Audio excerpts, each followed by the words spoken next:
Okay.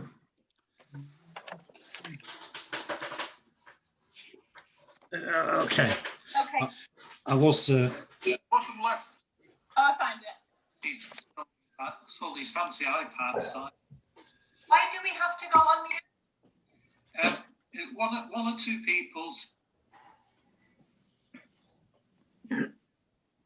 Oh, you've gone. Hello. Hi. Hello. Oops, what's happening here? Okay, how's everybody? Can everybody hear me okay? Hola. Yes, thank you. So maybe we can everybody can press mute, and we'll kick on from there. Those who know how to press mute.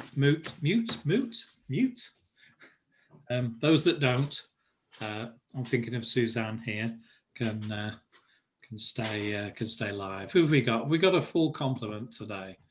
I think we pretty much have. Yes, everybody's here. All the main players are here. Hola, Tony, Maggie. Yep, good. Okay. So we press record and we're in business. Hola, ¿qué tal? Bienvenidos a la lección 13 de la clase de Español Plus. Ya no estoy en cuarentena.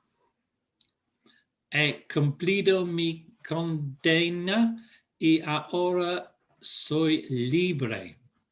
Bien, todavía en el bloqueo queda. Ahora puedo salir a hacer ejercicio durante una hora. Puedes caminar alrededor de Thorney en una hora. Y tengo un viaje semanal a la cooperativa que espero. It's not much of a life. I'm out of quarantine.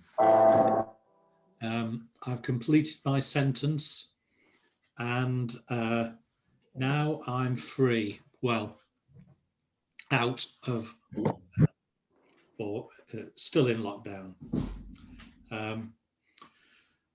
So I can have an hour's exercise around the village, but we're quite a small village, so you can walk around the whole place in an hour. And I have just one journey to Whittlesea each week to the co-op to look forward to. So it's a hard life in lockdown, but we're staying cheerful. I hope everybody else is too. This is what they're saying in.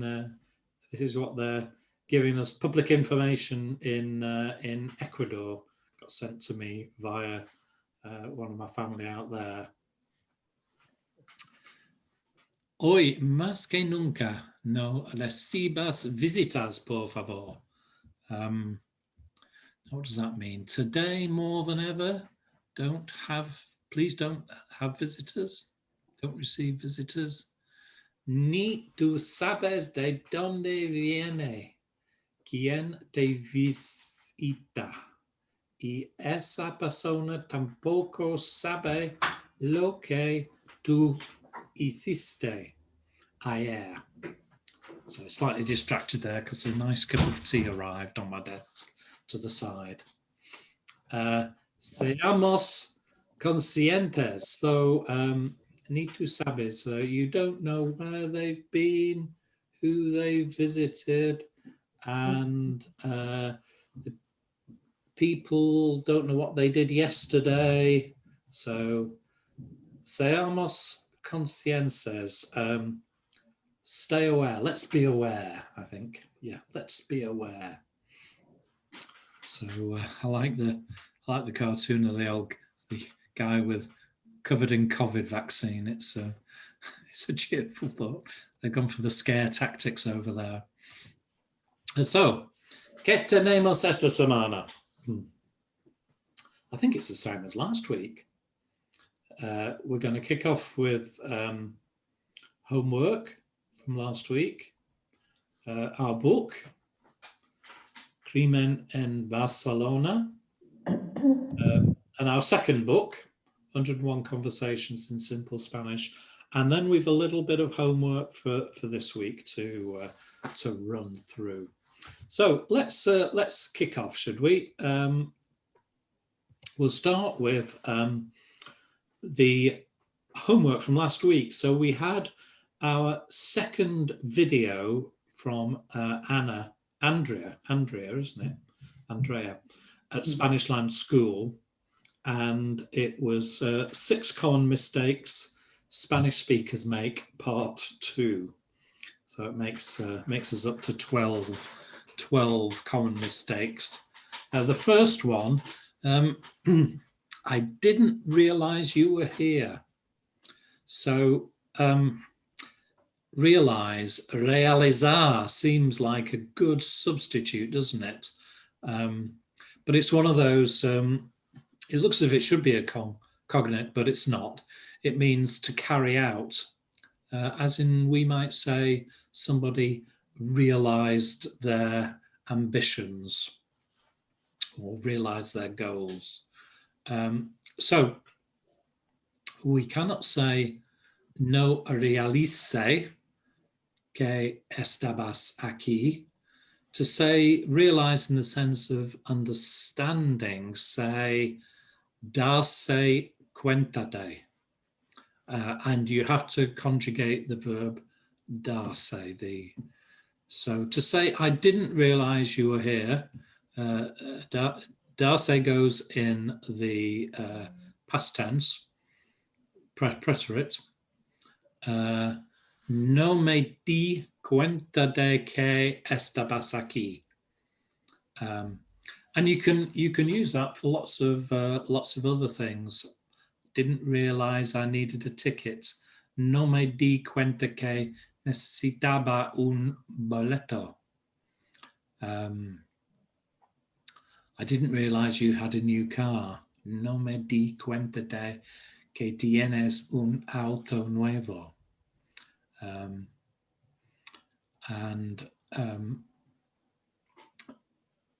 I only realized John was not here when I came through the door. Me di cuenta de que Juan no estaba aquí. So that's something we say occasionally. It can be tough to remember that one, I think. Bizarrely, error number 2 from Andrea was the conference will be held at the hotel. Now we do need the verb realizar to say something will be held somewhere. Use the verb realizar. So you can say either la conferencia va a realizarse en el hotel, or la conferencia se va a realizar en el hotel. And you can hook the pronoun at the end of realizar because the verb's in the infinitive. We've used ir to say it's going to be held, to create the future tense. So we've got ir and realizar together. So the second verb stays in the infinitive and we conjugate the first one. And of course, when we've got a verb in the infinitive, we can hook a pronoun on at the end. So that's nice and easy. You don't have to hook it on the end. You can put it in front if you like. So we can have la conferencia se va a realizar en el hotel. That's perfectly good. And I know Suzanne always likes to do it like that. I always like to hook it on at the end. Just seems I just wanted to know, how do you know when you need a pronoun? Is it just with the But the reflexive verbs, or Well, when it's a reflexive verb, you need a reflexive pronoun, don't you? You yeah. When do you need a pronoun? Passive voice, When, Mangala? passive voice, because this is a passive voice, you need say. I don't know actually. I'm gonna have to get a better grasp of when we need to say that. They use pronouns in Spanish far more than we do in English, don't we? So they would say the conference, it is being held at the hotel, whereas we would just say the conference is being held at the hotel. So that's why it's so hard to understand, because you can't translate it word for word. So I wondered if there's a rule when you know when you have to put it in there. yeah, no, I'm sure there is. I'm not sure I've quite got it sussed out yet. Well, that's the question I was trying to ask last week. Yeah, I know it was. Yeah, Which I perhaps didn't put very clearly, but yeah, that was what I meant, what Suzanne's just said. I think you asked it quite clearly, but I don't think I had a good answer last week, and I haven't really got one this week. So We'll get back to that next week. I'm going to have to. Next week. I'm going to have to avoid the subject completely, or find out a definitive answer for you. I'll try and have a chat with Lucy next time I'm talking to her to see when we should use a pronoun. But I have had conversations like this before, and I've not had a great deal of luck. I've been left none the wiser. I should suggest you look at find a video to do it for you.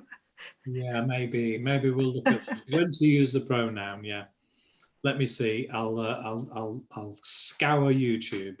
The only thing on YouTube at the moment is sea shanties and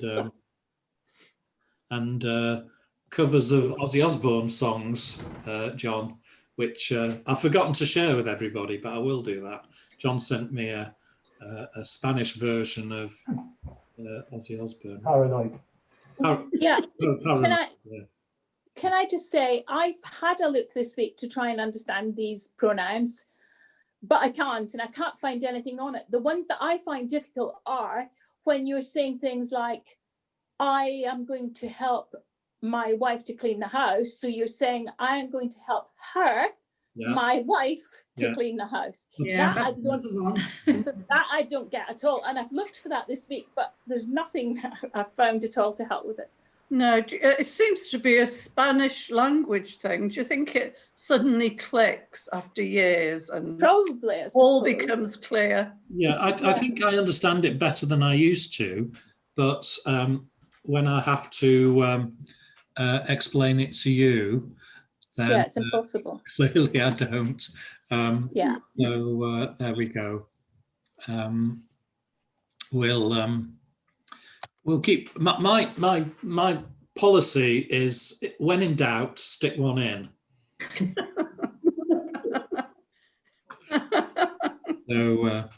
So sorry about that. We need a better Spanish teacher, I think. I suppose it's something we can still make ourselves understood without knowing exactly. Yeah. I think what we should put in. I think when you're having a live conversation in Spanish with a Spanish speaker, getting a pronoun missing a pronoun off is the least of your worries.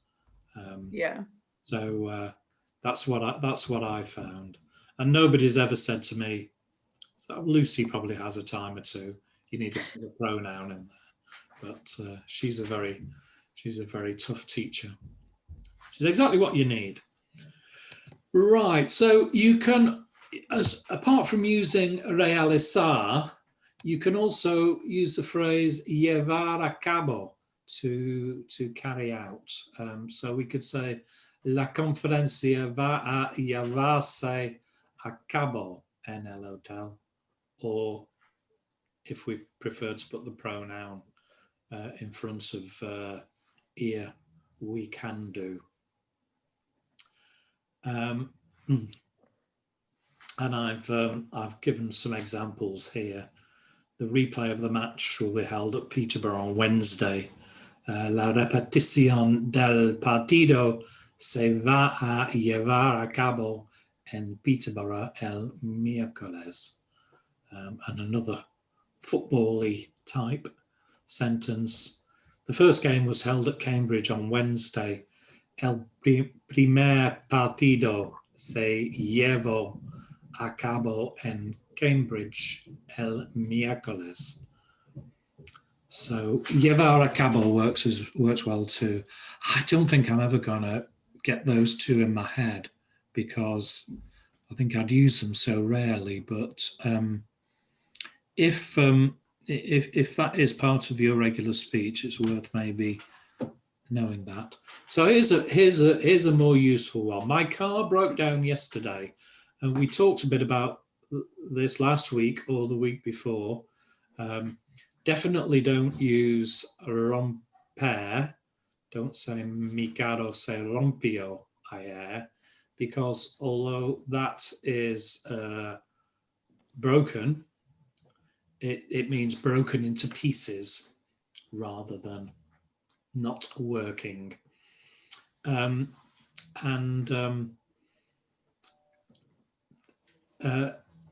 Andrea suggests three alternatives. Mi carro se dañó ayer. Mi carro se averió ayer. Mi carro se descompuso ayer.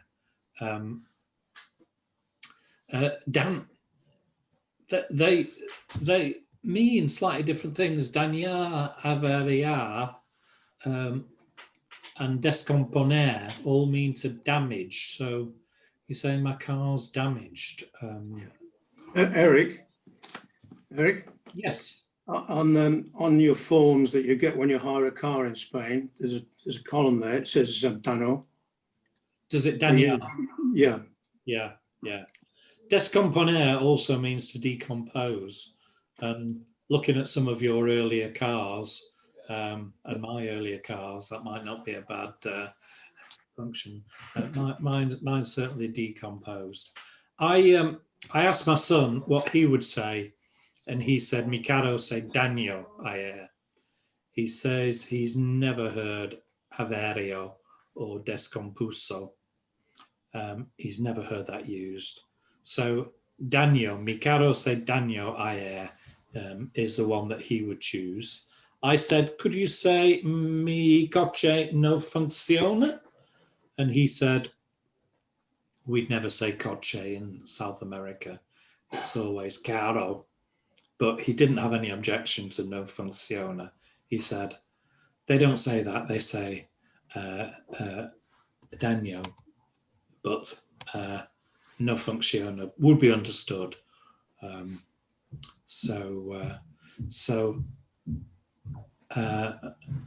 Mi coche or mi carro, if you're in Latin America, se daño, my car's broken down. Or you could say ha dañado, mi coche se ha dañado, my car has broken down, rather than has broke down. So that's one to remember, especially if you have an unreliable car, or if you are going on if you're hiring a car or going on a car journey in Spain or Latin America, it might be worth writing that on the back of your hand, just in case. Didn't she say you could use that for anything like electrical that's broken? So if you're staying in a hotel and something's not working, you would use that, wouldn't you? Yeah, although I've always been taught to say no funciona. La televisión no funciona. That may be a working. Southern American thing that she's. No, I think it's fine. I think we'd probably say the car has broken down, but the television isn't working. That's what we'd say, isn't it? But for error 4, my phone broke. My phone stopped working. Again, we can't use the rompio, but Andrea suggests saying either mi telefono se dañó or mi teléfono dejó de funcionar. So instead of no funciona, say dejó de funcionar. So my phone stopped functioning, I guess, would be the dejar is to leave, isn't it? So my phone left off functioning. It's one that doesn't translate directly very easily, but se dañó is clearly a good one to remember.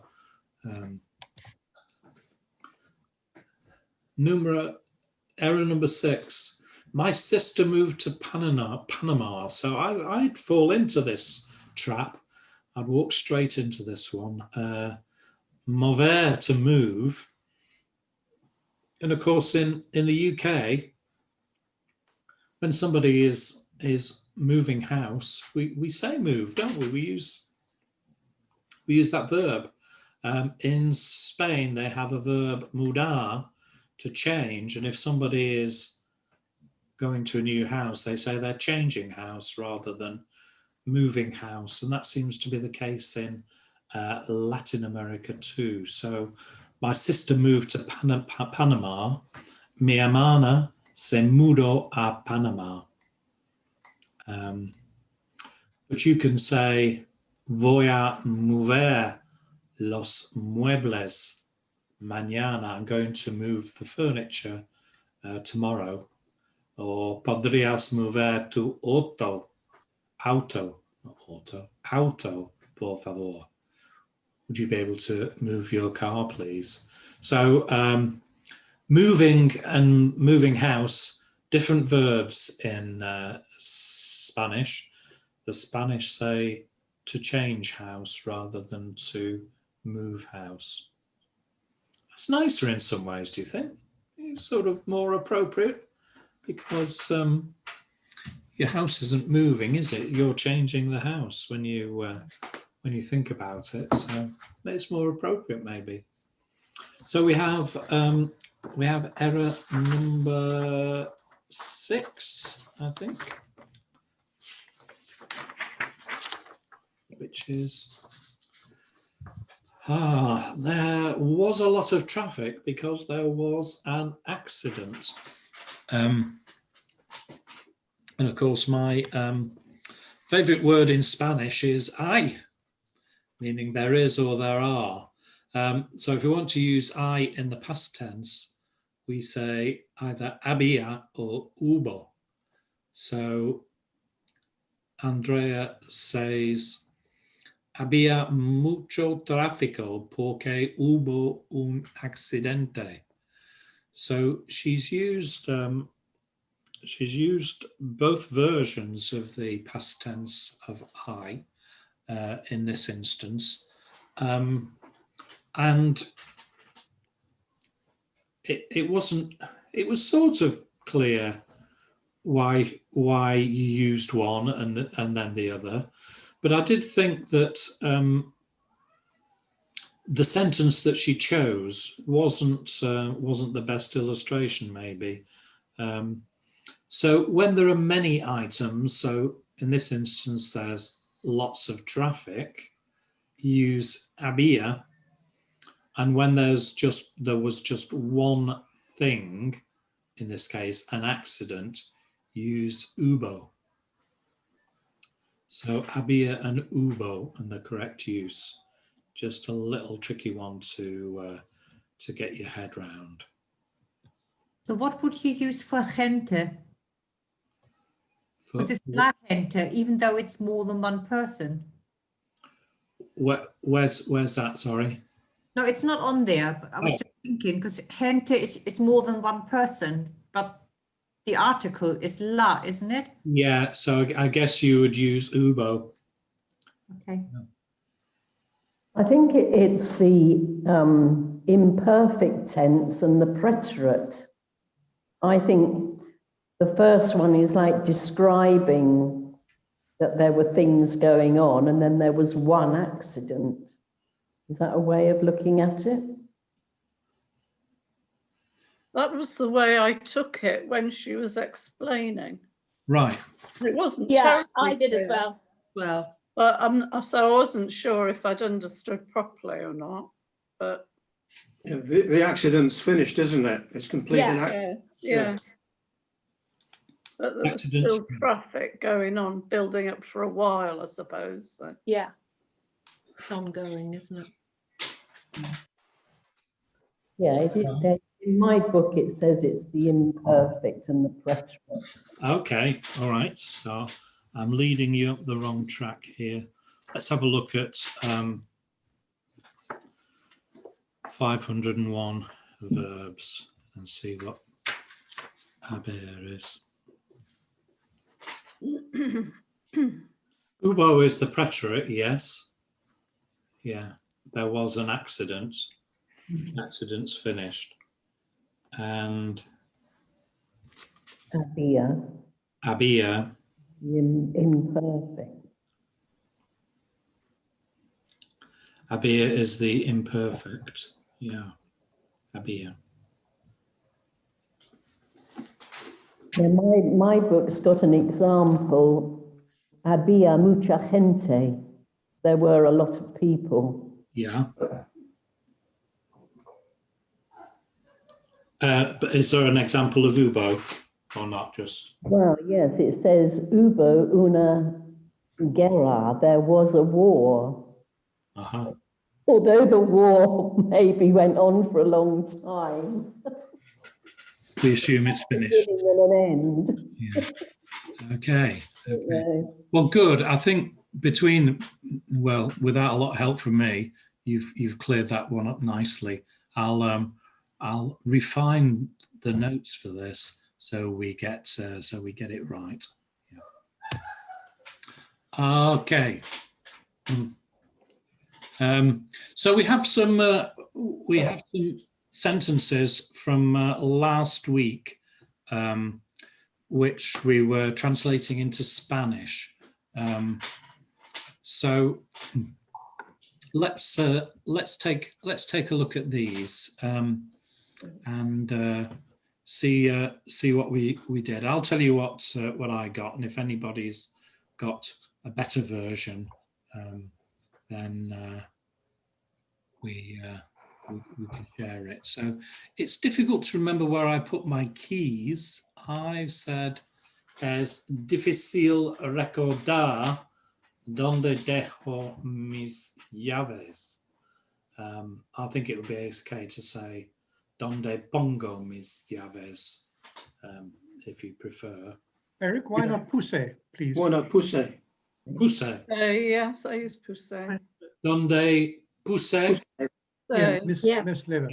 Is It's the past tense. puse is the past of, is it some preterite of pongo? Yeah. Yeah. Yeah. Yeah. Yeah. I got pussy. Yeah. Yeah. I thought, Yeah. You have to put it into poner. Yeah, puse, preterite. Yeah. Eric, I thought pongo was an imperative. Put the keys there. Put Pongo is the present. Ponga. ponga. Is the imperative in the formal. So put the keys there. Yeah, ponga, if you were telling somebody to put something somewhere, but you were speaking formally, ponga. And pon is formal, put. Informal. Yeah. What you could say ponme if you were wanted somebody to put something in for you. Yeah. Yeah, good. So sorry, yeah, should be puse, not pongo. Not conjugated the verb. I'm sorry to be late. It is snowing in Madrid. So I said, lamento llegar tarde. Está nevando en Madrid. So I think lo siento or que pena instead of lamento seemed okay for Andrea. I probably should say lo siento. How many ways do you have to say sorry? It's one's enough to remember, isn't it? Lo siento, llegar tarde. Yeah. And for some reason, when it's snowing, it's está nevando rather than hace nieve. Of course, we say hace sol. It's sunny, but not hace nieve. It makes sun, but we don't say it makes snow. I have no idea why. It's one of those happy things. I thought está nevando means it's actually snowing at the moment, Yeah, but I don't know. yeah, I'm sure it does. Yeah. Yeah, but look for everything, other sort of things you say, it makes it, but it's doing it. I think you use Rain as is well. it misty as well?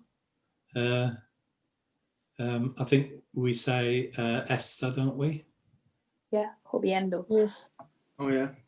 Yeah. So I think there are a couple, but Eric, the rule I have, if in English you're saying it's raining or it's snowing, I'd be using estas. But if it's sunny, if the sun, it's making sun, or it's making hot, or it's making cold. yeah. It's sort of the rule I tend to use. If it ends in ing, esta. So if it's if we're using the gerund for the verb, raining, yeah. It's easy when you say it like that, isn't it? But I don't know about what about misty then? Because we do say está nublado, don't we? Yeah. Nublando. Do we? I think so, yeah. Or am I dreaming that? I don't know. I think we do. Yeah. So maybe that's the exception that proves the rule. That's what I always used to get told when there was a difficult question. Oh, that's the exception that proves the rule. Okay, you need to stop drinking so much beer. Necesitas dejar de beber tanta cerveza. So, how would we say you need to stop drinking so much wine? Obviously, Necesito dejar de vino tanto. Tanto vino. Tanto, yeah. Tanto vino, yeah. So it's we've got to make sure tanto and tanto agree. The gender agrees with the gender of the verb. And I'm not sure if dry January is enero seco or not, but it's an English translation. Dry January. Is anybody doing dry January? God, no. No. It's not a great time to give up alcoholism. Although one of my sons is doing dry January, and he's very miserable about it too. Mary is going to help Anna to cook dinner. Now, this is where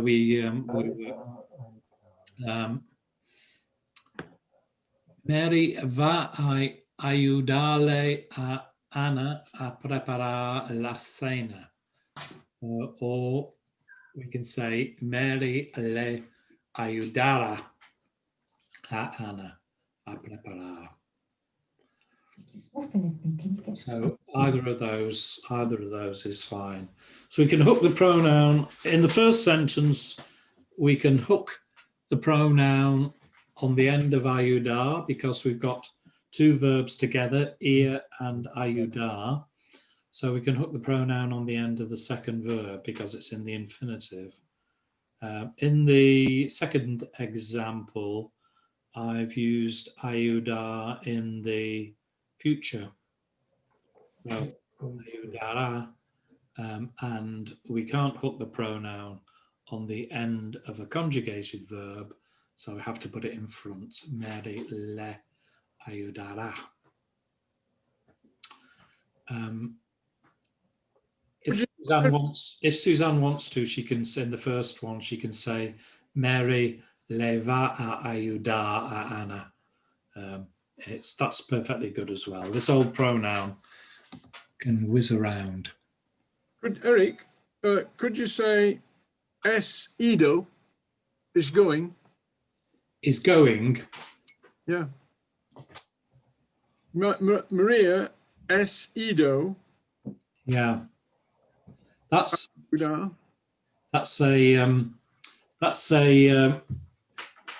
I think that's too much of an English translation into Spanish, Tony, personally. I think let's have a look at ear. So the verb ear, Ido is the past participle. So is the present participle. No, it's yendo. Past participle, Ido, isn't it? Oh, beg your pardon then. Yeah. So I'm just looking at the future. The future is ira. I beg your pardon. Yeah, but you wouldn't. I don't think you'd put ear in the. We're saying she is going to help. We use ear to create the future tense. Like we do in English, we use go to create the future tense. So we use the gerund, the ing form of the verb. So that first one really looks wrong. It looks wrong. I don't get it because it's Mary ma ayudale Anna. Mary is going to help to Anna. Yeah. I mean the to Anna I get, but the first A just doesn't. I just don't get it. We always have after ear, don't we? We never have ear without following it with ear.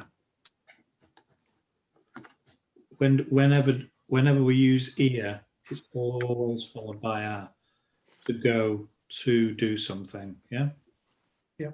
We do in English, don't we? Mainly, I'm going to. Yeah. To help. Going to help. Going to Anna. The shops. Going to yeah. Eric, it's a bit like to start when you always put comenzar. We're going to start. Yeah, I mean, there are the same thing, isn't it? There are a number of verbs in Spanish that always have an after it. Don't they? They usually involve moving things or distance or something, don't they? Not always. I mean, we always isn't connoisseur.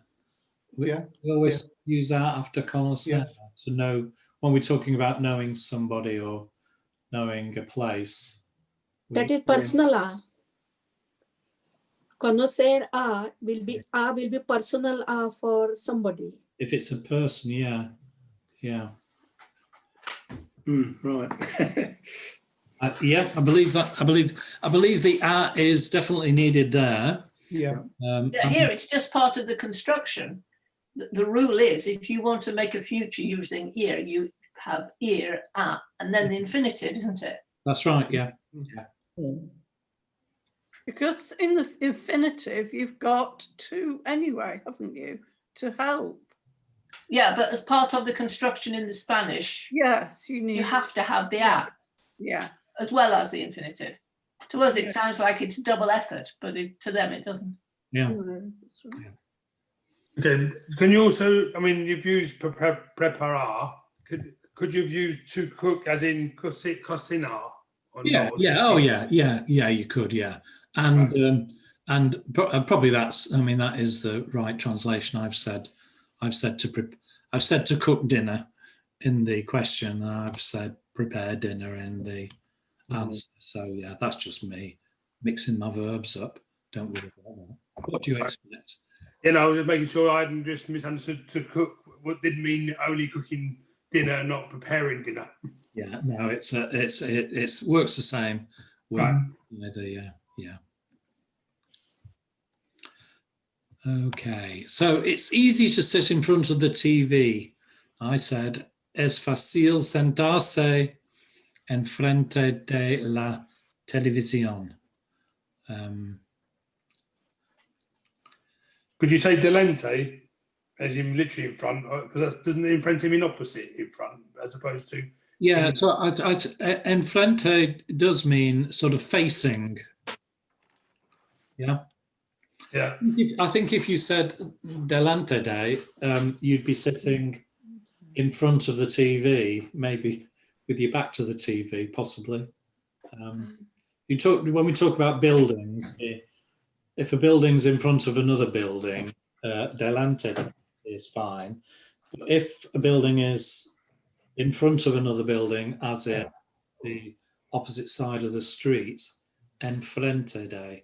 So I'd say enfrente de la televisión, because you're watching it. But can you not be the friend delante and still be watching it? You could be in front of it and still watching it. Yeah, you could. Yeah. Eric, Mm. Could we say quitarse? Sorry, Stay. give me the sentence. Es fácil. Quitarse enfrente de la televisión.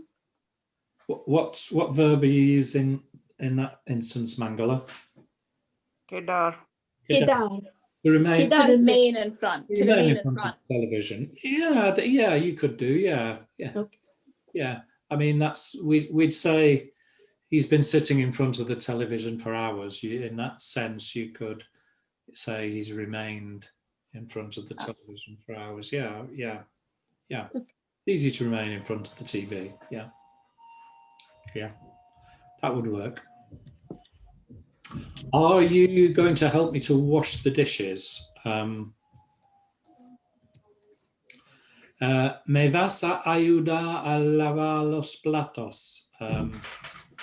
Or vas a ayudarme a lavar los platos?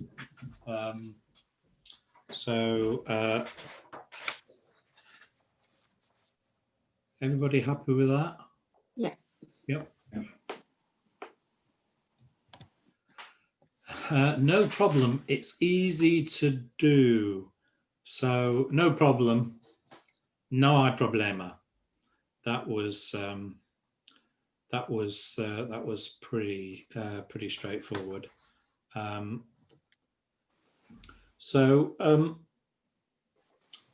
In last week's common mistakes,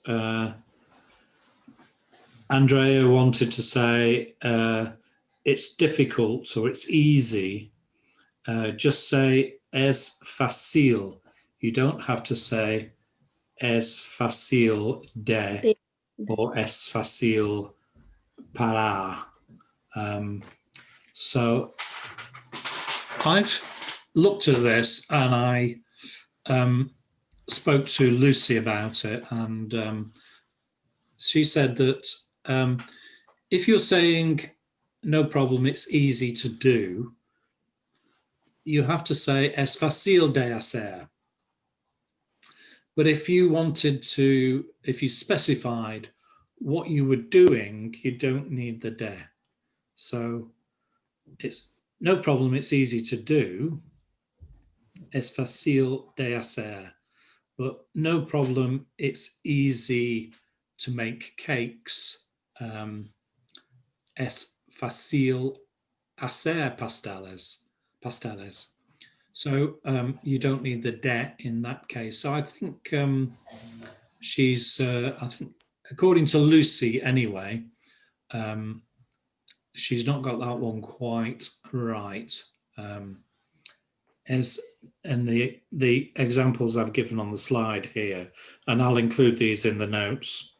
Es difícil de recordar, when you don't specify what you're talking about, but es difícil recordar las palabras españolas, when you do specify what you're talking about. So that's a slight difference to the information that Andrea gave us. I don't want to start a war between Colombia and Ecuador, but maybe I'll drop Andrea an email, see what she's got to say for herself. You What are about right. if you put lo at the end of the hather? Would that still be okay to leave out the de? That's what I did. I do it. left out the de and put Hatherlo. Es fácil hacerlo. Mm. Yes. Yeah, I would think it probably was. Yeah, Yeah. Okay. to do it. Yeah, Thank you. yeah, it is easy to do it. There was a sort of logic there I was trying Yeah. to work out, but so that's what I put. Yeah. Yeah, I yeah. put low at the end. Now that does seem logical to me. That's got my vote. But far be it from me to contradict Lucy. Well, no, I mean, Lucy was not saying to do it. She just said when you say es fácil hacer, to do. It's easy to do, not it's easy to do it. Yeah.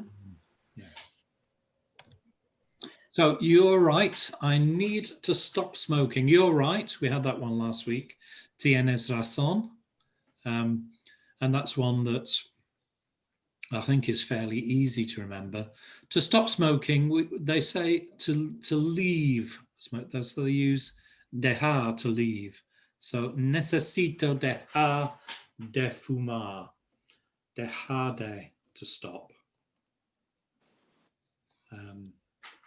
That was pretty straightforward. It is difficult to lose weight, and because we're specifying what we're losing, es difícil perder peso. Seems okay. We don't need de perder. I used adelgazar. I looked in the, it gives separate verbs for losing weight and putting on weight in my Collins. Yeah. Dictionary. And does it recommend that you don't use perder, or? It didn't recommend anything. It just, I looked up lose weight rather than just weight. Yeah. And I thought, well, Spanish always comes up with unexpected things that you don't. Eric? So that was what we could say it's difficult to lose weight. No, Eric, it means Yep. slimming down. Slim down. Slim down. It's difficult to slim down. Yeah. Yeah. How would you say that? Adelgazar. Es difícil adelgazar. All right. Okay. That's what I'd put. Adelgazamiento means slimming. Slimming club, slimming world. Okay. What's the word? Adelgazar miento, slimming. Adelgazado means slimmed down. Okay. So it's difficult to slim down. Adelgazar is the verb. Yeah. Well, we've got the meaning. We've got the meaning right. Yeah. So did you say, Maggie, what was your sentence? Did you say as difficult? I just put es difícil adelgazar. I think you'd need a day in there in that case. Did I? It's difficult to slim. Well, if Lucy's rule is holds good, then you probably would. Yeah. I did the same as Maggie, so. So well done. That prompted quite a lot of discussion and awkward questions, and we're going to struggle to finish on time here. So we might have to bump some of our stuff over until next week. We had another video. Did you get to look at the video where the lady was interviewing people living in Spain, asking them what they found unusual? I thought it was quite illuminating, especially the Indian guy. Who was talking about paper. He was amazed that people in Spain would just drop paper on the floor, and then might actually stand on it. It really shocked him. It'd be like standing on a Bible, he said. And I've never been aware that the paper was held in any reverence in India, except maybe it's slightly shorter. I don't know whether No, Shanta it is or Mankmat. true, Do you have a Eric. yeah? This is supposed to be the goddess Saraswati. Is supposed to be the goddess of education. Ah, right. So paper is considered to be educative because you write and read on that. So that's why you're supposed to consider that as Bible or holy or whichever way you take. It's like a stamping on a goddess. That's interesting. I didn't know that. So that's In fact, when children they start writing the first letter in their life, there's a ceremony wherein they are taken to a temple, and in the presence of priest and other people, the child is made to write on a slate with a chalk. The first letter is A, which is A. yeah. Wow, that's amazing. Interesting. Yeah, because I didn't know that. So it was interesting. No. So that was why Furkan was quite surprised. Interesting, the other things that people pointed out. Aaron from Canada, he liked the outdoor life, but I think he just liked being warm. And he was also surprised by the regional differences. Jeremy from the US was surprised how late they ate dinner, and that's caught me out once or twice. We went to a restaurant once about 7 o'clock, 7:30 in the evening, and the people in the restaurant were all sitting down eating their dinner, getting ready to prepare dinner for everybody else who came in about 9 o'clock in the evening. That's caught me out. And he was also surprised by how much they love seafood. And again, as somebody who likes seafood, but in small amounts and not too often, that sort of surprises me how much they love octopus and things like that. Anna from the Ukraine, she was quite funny. She was surprised when people kept touching her or kissing her. She was rather an attractive blonde. So I don't know whether she was getting some undue attention from the local lads. And the other thing that blew her mind was wines. She just couldn't cope with Las Persianas. And old Harry from England, he couldn't work out why it was so quiet at 5 o'clock. That was rush hour. It should be rush hour, and there was nobody about. Yeah, Suzanne, were you? I don't know if I understood that right. Did Aaron say that if you sit and eat outside, you pay more? Yeah, I didn't understand that actually. I didn't clock that. I think what he was saying was, in Canada, because of the weather, you'd pay more money to be inside. Where in Spain, if they have rather nice balconies and terraces, sometimes you can pay more. I think that was the essence of it. You wouldn't want to stay outside in Canada. That's in right. Ontario, anyway. You pay them to go in. You get an I worked there for 5 years. I don't think you want to do that. Yeah. You'd agree. So he's saying you would, as in just pointing out because it's so lovely, but you don't actually do pay more, or? I don't think I've ever paid more for being outside. Well, I didn't understand that bit properly. Unless it's a really posh restaurant, but then I guess you'd pay. Or there's a great view. Have you come across that, Bryn or Ken, when you've been in Spain? Yeah, well, not so much more, but No, the demand is obviously always for the best outside tables first. Right. Okay. Yeah. But generally speaking, no, I don't think so. I don't pay more, just the demand is there. Oh, the demand's there. Yeah.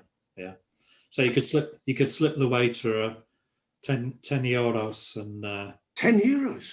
Would you? Wow. I wouldn't get you failed. 20 maybe. I was just surprised at how good they all spoke Spanish. The pronunciation was brilliant. Yeah, I You think know, and I thought, gosh, if I could speak Spanish, like, yeah, yeah. Well, I guess you need to go and live in Barcelona for a year. Yeah. yeah, maybe. It probably helps being in your 20s as well, or Mm. early 30s, because you do pick things up a bit quicker, don't you? It's, We looked at the Easy German. They've got one where they interviewed Spanish people, a Spanish-speaking German. It was interviewing the Spanish to see what shocked them about Germany, which was also interesting. right. So they were all Spanish or Spanish-speaking, so Colombian, Mexican, Yeah. and they were. He was going, but they said they did one. I hadn't seen it, but it was this one. But they said that underneath they've got a link for all the answers because he asked them in Spanish and in German. And of course, they'd got both videos, but we watched the German video of it, and yeah, the shock in the reverse was quite interesting. What was it? What was that big thing?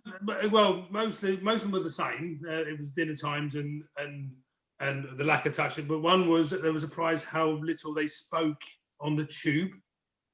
All right. She says this was a Colombian, and she said that they were speaking all the time and they talked to everyone. She says you queue up. One was she was stopping to talk in the supermarket and she was hurried along because she was taking too long. No small talk allowed. And the other was the sauna, obviously. I don't know if you know, but in Germany you don't wear clothes in the sauna, which catches out the British as well. Funny enough. But so God knows what Anna would be like. Quite shocking, depending on. If Anna went to a sauna, she would be in trouble doubly, wouldn't she? But yeah, there was a Mexican saying she couldn't. But the first time she was told you don't wear clothes in the sauna, she couldn't believe it. Yeah. When we were in Finland on a press jaunt with Ford once, we all had a sauna. We got made to take our trunks off by the lady in the sauna. Which was that extra? Which wasn't too bad. It's when she started hitting you with birch twigs that had a quick whip round. I think she was performing for the tourists, really. Yeah. Good. Right. I think on that note, we should have a read of our story. And look, I'm sorry that it's 26 minutes past 2, so we're pushing towards the end of our lesson. So our hour. A bit like I feel a bit like the psychiatrist looking at your hour is up. What do we want to do? We can read the chapter, and we can and then probably we should leave the rest of it till next week, and I'll try not to be so controversial next week. Is that okay? We'll probably run over 10 minutes. Is everybody okay with that? We've got German in quarter of an hour, so otherwise we might have to disappear. Okay, all right. So we'll push on. How do you manage an hour of Spanish, then an hour of German? 2 hours of German. You wonder what country you're in, Carl. It does. The first 3 minutes in German can sometimes you have to think about it. I bet you do. So let's have. Shall we have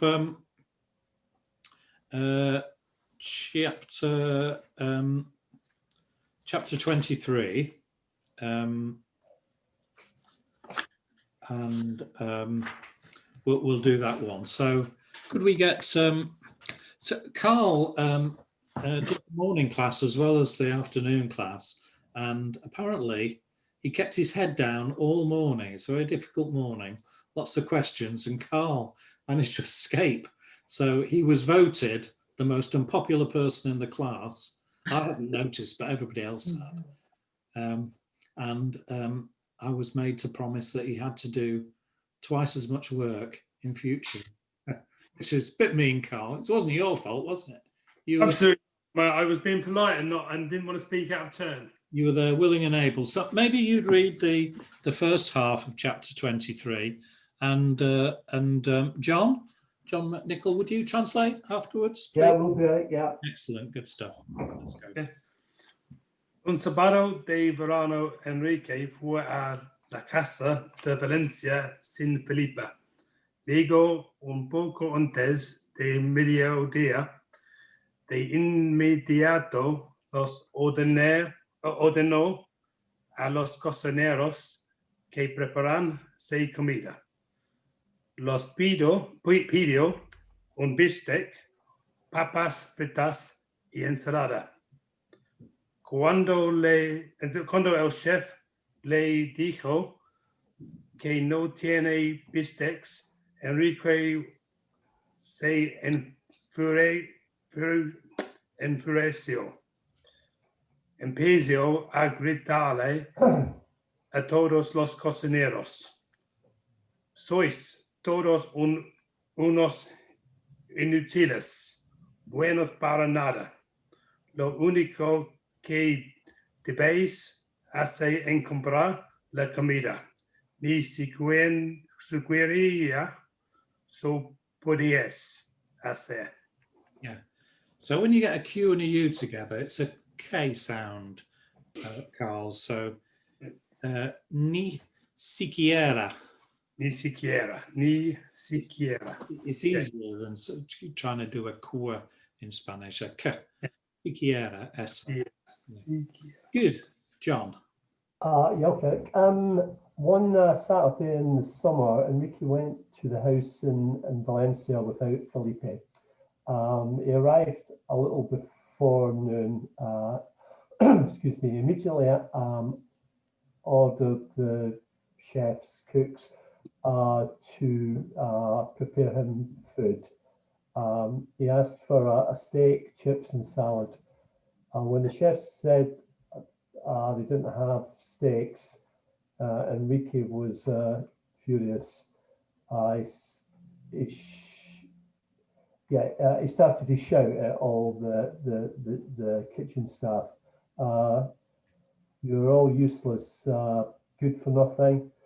The only thing you have to do is buy the food, and you can't even do that. Yeah, great. I was surprised that when he was giving them a telling off, yelling at them, he held them all in the informal. I thought a telling off should be formal, but he went full Jeremy Clarkson, didn't he? Yeah. Who've we got underneath John to do the next bit? So we've got Suzanne to read and Maggie to translate. Is that okay? Okay. Yeah. Mm-hmm. Is that all right with you, Suzanne? It's fine. Okay, excellent. Enrique tomó 2 platos de porcelana y los arrojó con fuerza contra el piso. Los empleados miraban los platos rotos sin saber qué hacer. Enrique les dijo en tono amazante: preparad rápido lo que sea. Quiero comer algo. Si no hay bistec, preparad algo de pescado o pasta, lo que sea.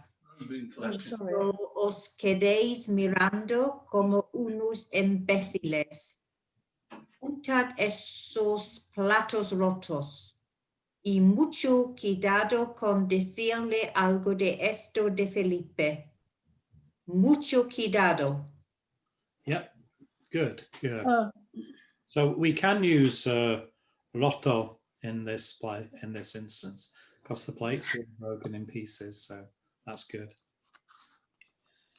Enrique took the china plates and threw them with force on the floor. The employers looked at the broken plates without knowing what to do. Enrique said to them in a threatening tone, quickly prepare what there is. I want to eat something.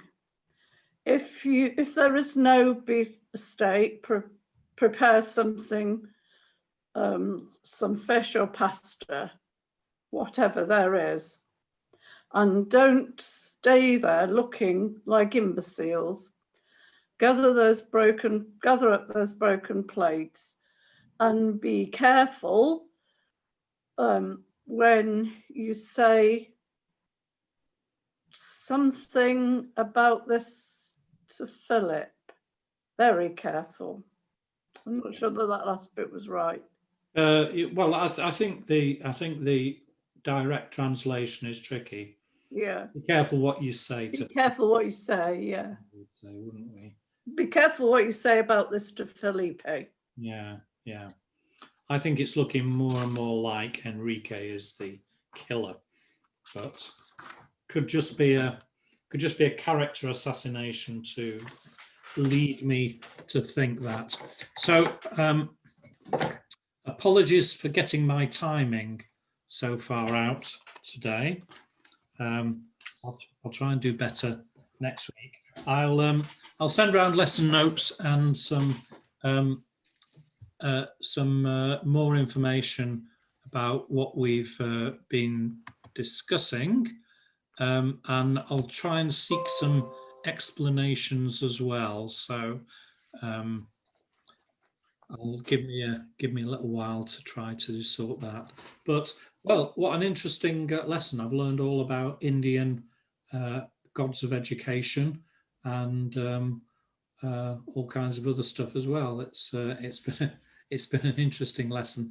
Thank you very much, everybody. Thank you. Thank you. Bye bye. Thank you. Bye bye. Thank you. Bye. Yes. Bye. Bye. Gracias. Gracias, Eric. Bye, Tony. Goodbye.